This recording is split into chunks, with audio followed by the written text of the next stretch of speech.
Let me start off first by offering my deepest, humblest, most sincere apologies to every member of the Bills Mafia who had reached out in the past few days via comments on other videos, letting me know very kindly, and sometimes not so kindly, that I had yet to do a recap of the Bills and their 2019 season. And I've got to admit, the past couple of months of life have been very hectic, and I thought I had. In fact, I swear I have. But in the interest of not bothering to see if I uploaded it and then something happened, or if I recorded it, just never bothered to upload it, or I just think I did and I was living in a fantasy world, here you go! I'm recording and uploading my recap of the Buffalo Bills 2019 season. I throw myself at the mercy of the court and all 10 of Bills Mafia that will even probably watch this stupid video. Yes. No, I'm not going to put myself through a table or flaming ash shards of glass to make it up to you. This is your makeup, okay? You get the video.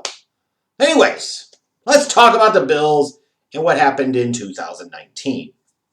Heading into the season, surely a lot of the focus was going to be on Josh Allen and his development as the team's starting quarterback, the face of the franchise, the hopeful franchise quarterback. The team spent quite a bit of salary cap money trying to upgrade that position in the offseason, bringing in guys like John Brown and Cole Beasley and so forth.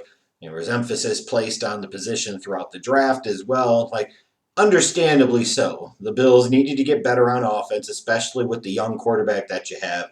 If you want him to develop and if you want him to become the guy, then you've got to help him out more than you did. And to the Bills' credit, I liked quite a bit of what they had done in the offseason, and it ended up working. As they started off the season 4-1 heading into the bye, and just kind of quietly creeping along. You could honestly say they were doing that all season, where you didn't believe in him as a championship contender, so you didn't take him that seriously. But eventually it got hard to deny the fact that this team was winning enough games where the playoffs certainly were a realistic possibility, so you shouldn't totally dismiss them. The big moment, I think, for this franchise in 2019 was the Thanksgiving Day win in Dallas that put him to 9-3. That was kind of the statement that said this organization has arrived a little bit.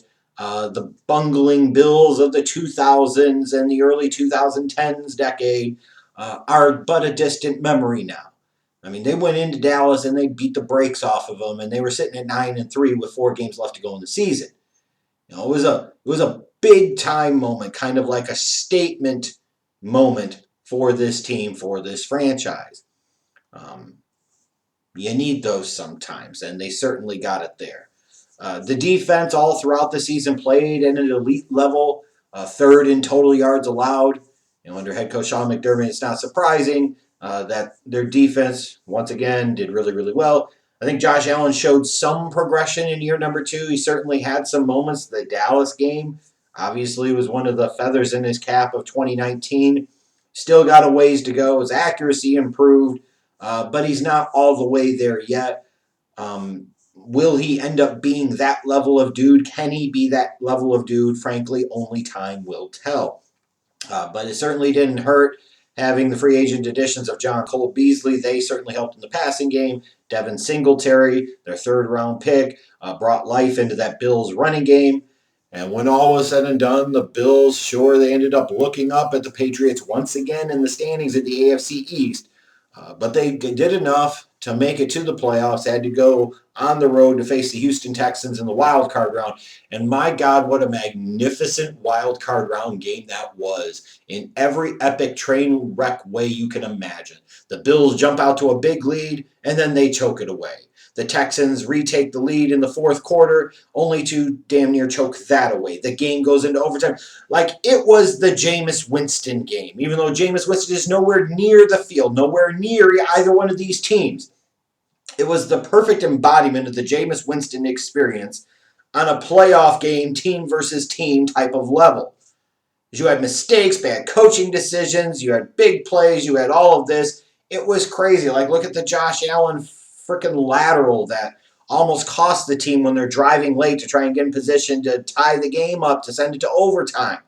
Like, that game was thrilling, unless you're a Bills fan. Then it was heartbreaking because you know this was a game that that team could have won. You know realistically that's a game that that team should have won, and they ultimately did it, and your season came to a close.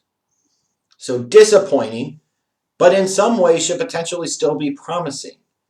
You're talking about a team, double-digit wins, was in a position, an opportunity to win a road playoff game, got a young quarterback that you're hoping can still continue to develop. You're talking about a team, that is coming along very nicely. You look at their 2019 draft class. It was a draft class that I liked heading into it, and it panned out pretty well. Ed Oliver, who they took ninth overall out of Houston, got into the groove as the season progressed, and he certainly had his moments. And I think he's going to be a stud for them in the middle of that defense in the future.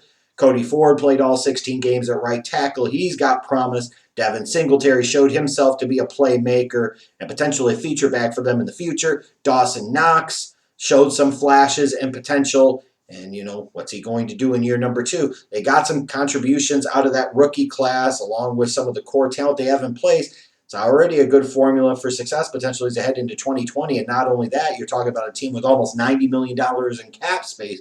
Puts them in a prime position to sit there and say, okay, we're the Bills, and people aren't going to eagerly want to sign with the Bills, but we could potentially feel comfortable about having to overpay for a guy or two in free agency in order to make a big deal happen. Because even when you look at their team, Jordan Phillips is probably their most notable free agent. They got other free agents like Spencer Long, Kevin Johnson, Shaq Lawson, 2016 first-round pick who never really played up to standards. They're not going to have to invest a ton necessarily in keeping the core of their team, so they can get aggressive and go out there in the market and try and make some splash moves and really make a run at the Patriots in 2020, and I certainly expect them to do that. And have plenty of cap space in order to make that happen. Now, in terms of the draft, they're picking 22nd overall. They got their own picks in the second, third, and fourth rounds, a couple fifth rounders. That's it. The Bills are in this place. You always want to continue to draft well, but you're also at a point in time where, as your draft position lowers a little bit, sometimes you don't always find the most immediate impact guys you're drafting for long term, whereas you still have some immediate needs that you're trying to solve for. That's kind of where you have to make the balance between the free agent money that you spend and the draft picks that you utilize. In terms of their overall team needs, number one is a number one wide receiver. Now, John Brown had a good year. Cole Beasley's a nice slot guy, but they need a dynamic playmaker on the outside. Fortunately for the Bills, this draft class is loaded at the wide receiver position.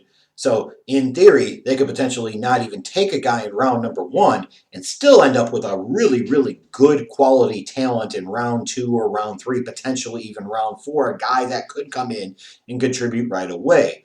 It is a position I would expect this team to invest potentially more than one draft pick into because that is a glaring hole and deficiency on this offense. The offensive line, I look at the guard position, I think they could definitely use an upgrade there. As much as I like Devin Singletary, I'd still worry about whether he's truly going to be an every down bell cow type of back. I would look at the running back position and say for that position, you could wait until rounds 3, 4, or 5, but they probably need a little bit of a bigger physical presence between the tackles type of guy to complement Singletary. Not necessarily have to start, but, give you some protection in case Singletary gets hurt or if he gets worn down or what have you.